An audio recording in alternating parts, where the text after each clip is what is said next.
Welcome back. We've covered aperture and shutter speed, two key parts of the exposure triangle. Now let's dive into the third element, ISO. ISO controls how sensitive your camera's sensor is to light, and understanding how to use it properly will help you get great images in any lighting condition. ISO determines how bright or dark your image appears by adjusting your camera's sensitivity to light. It's measured in numbers like 100, 200, 400, 800, 1600, and higher. The lower the ISO, the less sensitive your sensor is to light. The higher the ISO, the more sensitive it becomes. I want to give you an idea of some general situational ISO settings.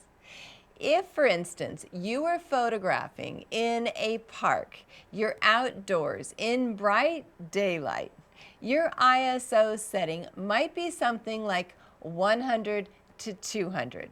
This setting keeps images clean and sharp. Indoor photography with good lighting. Maybe you're inside in a birthday party and there's lots of window light coming in. Your setting might be something like ISO 400 to maybe 800. This gives a balanced brightness with minimal noise. Low light or nighttime photography, ISO 16 to 3200 might be appropriate. You can always go faster. This allows shooting in darker conditions, but introduces noise to the image. Keep in mind that raising your ISO can allow you to have a faster shutter speed, which will reduce motion blur. But raising ISO too much can make your images look grainy or noisy. The biggest downside of using high ISO is digital noise. That grainy texture that reduces sharpness and detail in your photos. Different cameras handle noise differently, so it's a good idea to test how your camera performs at high ISO settings. To reduce noise at high ISO settings, you can use noise reduction tool in editing software like Adobe Photoshop or Lightroom.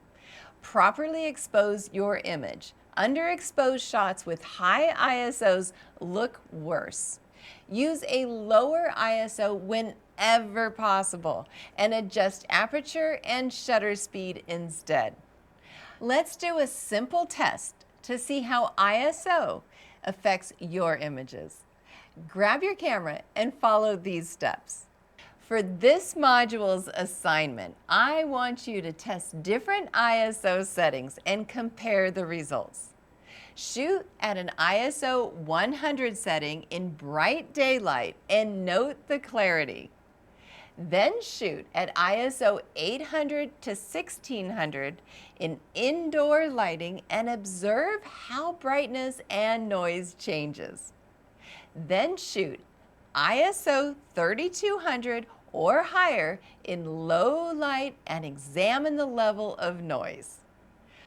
Compare these images and see where your camera starts to introduce noticeable noise. This will help you understand your camera's limitations and make better decisions in real-world shooting. Let's go over some common ISO mistakes and how to fix them. Mistake number 1, shooting at high ISO when it's not necessary. Solution, keep ISO low when there's plenty of light. Adjust aperture and shutter speed instead.